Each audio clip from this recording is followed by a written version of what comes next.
Madame, monsieur, bonjour. Le taux de couverture de l'électricité en Côte d'Ivoire a atteint près de 80% à fin 2020. Pour rendre le secteur plus compétitif, le gouvernement s'est doté de 4 plans directeurs pour un investissement de 6 800 milliards de francs CFA sur la période 2014-2030. Les autorités ivoiriennes qui envisagent de faire de la Côte d'Ivoire un hub sous-régional ont renforcé son rôle de pôle énergétique.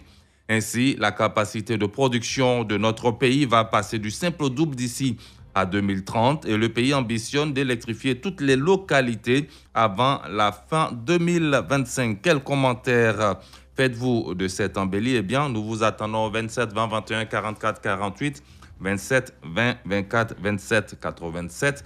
Le débat est déjà ouvert sur notre page Facebook Radio Côte d'Ivoire. Et pour ceux qui veulent nous suivre sur le bouquet Canal+, c'est le numéro 511. Il est au standard Alain Mouo, réalisation et technique Valentin Kwasi. Je suis à Boussila. Bonjour. 27 20 21 44 48, 27 20 24 27 87. Le premier à intervenir ce matin, Ben Amonkou, qui nous appelle de Kong 1. Ben Amonkou, bonjour. Bonjour à Boussila. Comment on va ce matin? Je vais très bien. Kong 1, électrifié? Oui, électrifié depuis longtemps. Super. Quel commentaire? Je voudrais remercier le gouvernement sur ce plan pour la couverture en électricité. Et le gouvernement aussi travaille sur le plan pour les routes. La voie Yakatia-Toubro-Bétier est en train d'être bitumée. Je remercie aussi le président pour cela. Mais il reste aussi un autre projet, c'est-à-dire en eau potable. Comme un a de l'eau potable, mais l'eau est insuffisante. Moi qui vous parle, je n'ai pas d'eau potable. Je suis obligé d'aller à la pompe avec des pots. Vraiment, je souhaite que le gouvernement continue le développement de la Côte d'Ivoire en eau potable en 2022. D'accord, c'est très bien compris, Ben Amonkou. Aujourd'hui, on parle de l'électricité. L'eau potable, on en a parlé. C'est sûr qu'on va en parler encore et encore et encore sur Radio Côte d'Ivoire, votre radio. Merci donc. Et votre message a été bien entendu et bien perçu. 27 20 21 44 48, 27 20 24 27 87. Nous allons à Labodougou rejoindre Félix Oko-Richard. Bonjour, Richard. Les autorités ivoiriennes envisagent de faire de la Côte d'Ivoire un hub sous-régional en renforçant son rôle de pôle énergétique. Quel commentaire? Je pense que c'est une très bonne chose. Il va falloir dire merci à son excellence Alassane Ouattara. Et tout là, merci à son excellence Alassane Ouattara et le Premier ministre et tout le gouvernement. Maintenant, c'est lui également. Parce que les trois villages sont c'est une très bonne voie. C'est la moyenne tension qui reste maintenant. Ils sont là-dessus. Je crois que d'ici un mois, ces trois villages électricités seront électrifiés pour le grand bonheur de ces trois cités qui sont très cosmopolites, surtout là, beaucoup. Alors, Richard, la liaison n'est pas véritablement bonne. On espère vous retrouver avant la fin de cette émission. Le temps pour nous de venir ici à Abidjan. À la Riviera Siad se trouve Grégoire Yao Kona. Bonjour Grégoire Yao.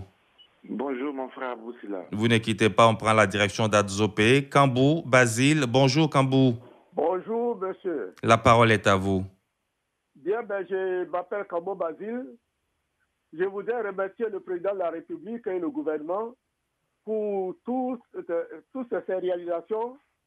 Et je suis très émerveillé. Malheureusement, je suis non-voyant je ne vois pas ce qu'on fait. Et je voudrais rappeler au gouvernement que malgré tout ce qu'il fait de bien que nous voyons, que nous constatons, il a oublié quelque chose. Ce qu'il a oublié, c'est que nous, les anciens qui avons travaillé, le gouvernement nous a oubliés. Nos avancements n'ont pas été payés jusque-là. C'était au moment où le président de la République était Basile. Premier ministre. Basile. Oui. Aujourd'hui, on parle d'électricité, donc on va certainement vous retrouver dans une autre lucarne, dans un autre cadre pour parler de cette situation. Retour donc à M. Grégoire Yao Kona, qui est à la Riviera Siad. Encore une fois, bonjour Grégoire Yao. Oui. Oui, vous êtes en direct, on vous écoute. Oui, il faut dire que le gouvernement Alassane Ouattara travaille d'arrache-pied pour faire de ce pays un pays développé. Aujourd'hui, lorsque vous parcourez toutes les localités du nord au sud-est à l'ouest, en passant par le centre, en tout cas même les contrées qui ne sont pas trop grandes en superficie, en tout cas bénéficient de l'électricité. Je crois que c'est une réalité. Je sais que d'ici 2030, on aura une couverture à 100%. Oui, parce que là, nous sommes en 2020 déjà, on était à 80%. C'est clair qu'en 2021, on a déjà atteint les 90% et nous ne sommes pas loin des 100%. Effectivement, nous ne sommes pas loin de 100%. Même les petites localités même qui ne demandent pas, qui normalement ne devraient pas en bénéficier, voilà, les projets les trouvent. Voilà, les projets les trouvent. Et c'est vraiment une grande joie. Cela freine ce qu'on appelle l'exode rural. Les jeunes chez eux ont l'électricité, ils peuvent développer certaines activités économiques. Voilà, le courant fait partie du développement de la Côte d'Ivoire. Vraiment, chapeau au gouvernement. Et sincèrement, nous sommes très très fiers de ce que le gouvernement fait actuellement. Merci beaucoup, M. Grégoire Yao. Conan 27 20 21 44 48. 27 20 24 27 87. Koulibaly Mamadou nous appelle de Manabri. Monsieur Koulibaly, bonjour. Bonjour à tous là. La parole est à vous. Je suis bienvenu vraiment en saluer le gouvernement. Monsieur le Dramane, on nous dit merci beaucoup. Mais toujours moi je parle pour mon village. Même que le... Allô? Allô, il est parti malheureusement. Une dame en ligne, Madame Alice Delaclé. Bonjour. Bonjour Abou Sila. Vous ne quittez pas, le temps pour nous de faire un tour sur notre page Facebook avec Gourou Zakaria qui dit l'adoption, l'amélioration de la résilience des systèmes électriques permettra ainsi d'aider les populations. Aujourd'hui, l'électricité et l'eau apportent le bonheur aux populations des zones rurales et accroît ainsi le nombre de localités ayant accès à l'électricité. C'est le commentaire de Gourou Zakaria sur notre page Facebook. Madame Delaclé, vous avez la parole. C'est une excellente chose de couvrir toute l'étendue du territoire en électricité et puis en eau potable. C'est un excellent travail que le gouvernement et à sa tête le président Alassane Ouattara sont en train de battre. C'est vraiment une bonne chose. Quand c'est bon, il faut dire c'est bon. On ne va pas toujours se permettre de critiquer alors qu'il y a de très bonnes choses qui se font. Alors moi, je suis franchement fier du président de la République. Parce que sans l'eau potable, c'est bonne arrivée à la maladie. Sans l'électricité aussi, bonne arrivée à des différentes maladies dues aux piqûres de moustiques. Alors franchement, nous sommes fiers de lui, que cela continue et qu'il n'y ait plus de coupures intempestives en Côte d'Ivoire. Oui, ça nous fatiguait. D'accord. Merci beaucoup, Alice Delaclé. 27 20 21 44 48 sur notre page Facebook.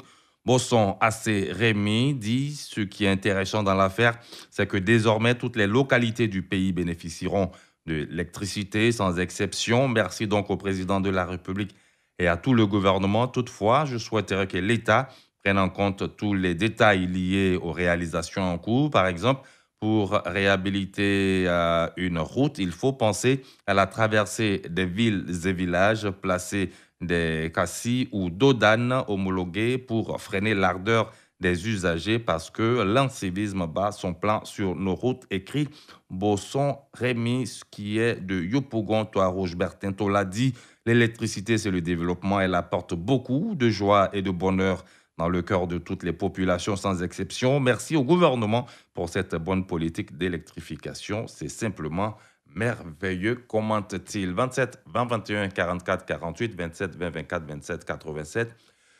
On met un billetterie en attente. On va à Sipilou. On dit bonjour à Kwaku Samuel. Bonjour Kwaku Samuel. Oui, bonjour monsieur Aboutila. Comment on va ce matin? Je vais très bien. La parole est à vous. Oui, en fait, je souhaite une bonne année au président de la République pour tout ce qu'il fait pour la Côte d'Ivoire.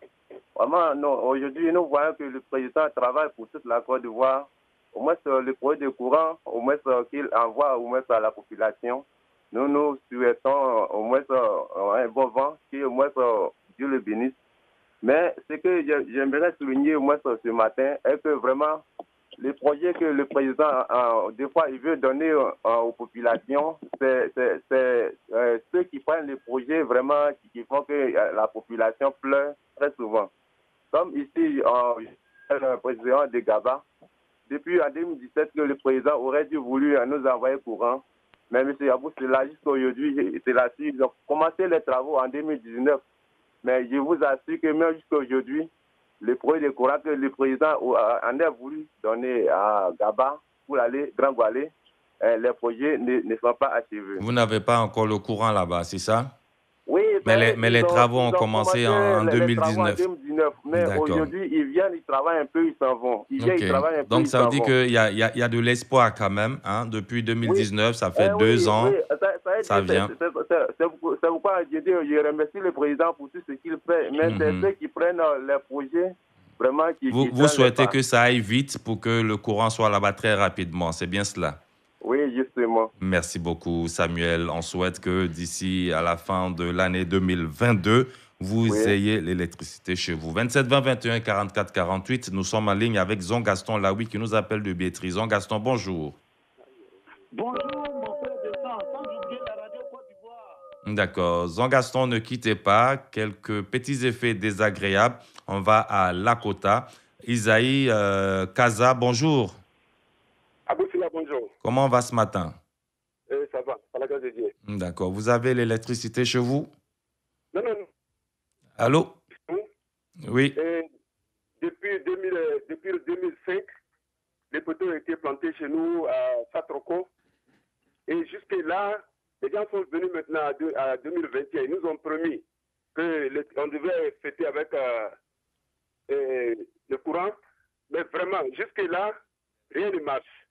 Et les gens ils nous ont promis en janvier, on devait fêter avec l'électricité en janvier. Oula, il est parti, Isaïe Zaka qui nous appelait de Lakota. Dans sa localité, il n'y a pas d'électricité. Il souhaiterait être servi d'ici la fin de cette année. C'est notre souhait aussi. Également le souhait de Elvis Nguessan Kwasi qui dit « Merci au président de la République et aussi au gouvernement. Les 20% qui restent, que ça arrive chez nous à Kobiako, sous-préfecture d'Oumé. Et la population est estimée à 1000 habitants, dit-il. Kone Bazoumana, bonjour. Je suis à Djedana, département de Kong. C'est une bonne initiative du gouvernement qui fait plaisir aux populations. Retour donc à M. Zon Gaston Laoui qui nous appelle de Biétry. Zon Gaston. Oui, mon frère, je suis en place. Voilà, c'est bon. Cette fois, la communication est très bonne et on vous entend 5 sur 5. On vous écoute. OK. Et vous êtes du milieu de l'électricité, n'est-ce pas? Depuis la création de la compagnie ivoirienne d'électricité le 1er octobre 1990, le gouvernement a pris en charge, on le sait très bien, ce qu'on appelle le PEPT, c'est-à-dire Projet électricité pour tous, où souvent même le président de la République ou même les ministres en charge, à la fin des travaux de branchement ou même éclairage public, mettent sous tension les régions, les préfectures, les sous-préfectures ou encore même les villages. Et je pense que c'est la joie qui suit les danses populaires. Alors, c'est là que je profite et je demande au gouvernement de s'orienter encore plus dans les régions qui sont à la frontière. Et surtout, je vais parler de ma région, le Cavali, tout le Pleu, Blolequin, Diglo et Taï. Et pour terminer, c'est là que je profite pour dire à notre clientèle qui est notre roi, qu'à la suite d'un manque d'électricité, ce n'est pas la peine d'agir sur les installations électriques pour avoir de l'électricité à leur niveau. C'est très dangereux. Je leur demande pardon. Alors qu'ils appellent le 179. Et il y a certains même, et je pense qu'il y a un client qui a appelé tout à l'heure, il dit oui, je vais implanter le support, mais il n'y a pas courant. Mais on part toujours du général au particulier. On implante d'abord les supports, mais quand vous implantez les supports, et que c'est dans le temps de la pluie, on attend à ce que les bases soient sèches. Si les bases sont sèches, là, dans ce cas-là, on peut maintenant profiter pour tirer le réseau. C'est ce que je lui disais, que ça vient progressivement, l'espoir est permis. Ce n'est pas encore sèche. C'est très dangereux. Tout à fait. Comme je le disais à cet auditeur-là, l'espoir est permis et ça vient progressivement. Ils ont les poteaux et petit à petit, ils auront tout ce qui suit. Merci pour votre intervention, Zon Gaston Laoui. Nous allons prendre la direction de Divo. Herman Yalé, bonjour. Bonjour, M. Abouchila. Bonjour à vous et bonjour à la population de Kétasso. Merci beaucoup, pareil à vous là-bas. Vraiment, le sujet est bienvenu. Je dis merci au président de la République et son gouvernement, aux élus et cadres du département de Divo, parce que je suis à Kétasso, précisément dans le canton Ménéiri. La couverture de l'électricité a atteint presque tous les villages. Kétasso, déjà, est un grand chantier, mais il y a une lenteur. Donc, j'interpelle les élus et cadres du département de Divo d'accélérer les travaux. Parce que Kétasso a plus que 1500 habitants. Et on voulait nécessairement avoir l'électricité avant la fin de cette année. Et donc, déjà, j'ai tiré chapeau au gouvernement de Côte d'Ivoire pour tout ce qu'ils ont déjà fait. Ce qu'ils ont fait ici, vraiment, je vous dis qu'à Bouchila, il faut être là pour témoigner. Donc, je demanderais que pour que Tassoula soit vraiment fait le plus tôt possible pour le bonheur de la population. Notre souhait pour et aussi s'accentuer sur notre route parce que vraiment, tout n'est pas encore bien fait. Mais il faut déjà dire que je leur dis merci pour déjà ce qu'ils ont commencé et c'est fort et possible qu'ils vont terminer. Donc, que la Côte d'Ivoire soit vraiment en marche. J'ai béni tout le président et son équipe pour tout ce qu'ils font pour la population ivoirienne. D'accord, c'est notre souhait. Donc, bonne journée chez vous à Kétasso. Notre souhait est que vous ayez l'électricité là-bas d'ici à la fin de cette année, car le pays ambitionne d'électrifier toutes les localités avant 2025 et nous sommes déjà en 2022. C'est très possible. 3 ans, toutes les localités pourront être couvertes. 27 20 21 44 48. Nous allons terminer au standard avec Nguessan Alangba qui nous appelle de Djebonois. Nguessan, bonjour. Bonjour à vous, Gila. Terminer rapidement avec vous, mais déjà permettez que je lise le commentaire d'Albert Kwame Adekalito qui dit « Je remercie le président de la République pour cet embellissement du pays. C'est ça l'émergence, c'est la joie de constater que même le campement, les campements sont électrifiés. » Il nous dit « Merci et bonne émission. » On vous écoute donc, monsieur Nguessan. Allô? Oui, Nguessan Alangba, vous êtes en direct et la parole est à vous. Oui, bonjour à vous, Sila. Bonjour. Bon, je ne serai pas en marge des autres. Comme les autres, je dirais merci au gouvernement. Et nous avons, particulièrement mon village à Togo est électrifié. Et parallèlement à ça, je voudrais souhaiter que l'axe Yamsokro-Bouaké, pour le civisme des chauffeurs, nous ayons des dodanes. Parce que vraiment, les chauffeurs roulent à tombeau ouvert. Et les jeunes gens sont plus prêts à pardonner les situations d'accident. Donc, on voudrait dire merci. En tout cas, il y a beaucoup la qualité, totalité de Kébonois au point de vue électricité est couverte. Je pense que c'est une très bonne chose. Merci beaucoup, Nguessan Alangwa, qui nous appelait de Djebonois et qui souhaite qu'il y ait des doudanes. Et avec l'autoroute qui est en train d'être prolongée, cette situation pourrait s'améliorer. La parole est à vous aujourd'hui, c'est terminé. Réalisation Alain Mo, technique Valentin Kwasi, je suis à Boussila. La suite, c'est avec Didier Fandin Richemont et Jérôme Kouakou pour le second journal de 7h. Radio Côte d'Ivoire, Abidjan, 88.fm.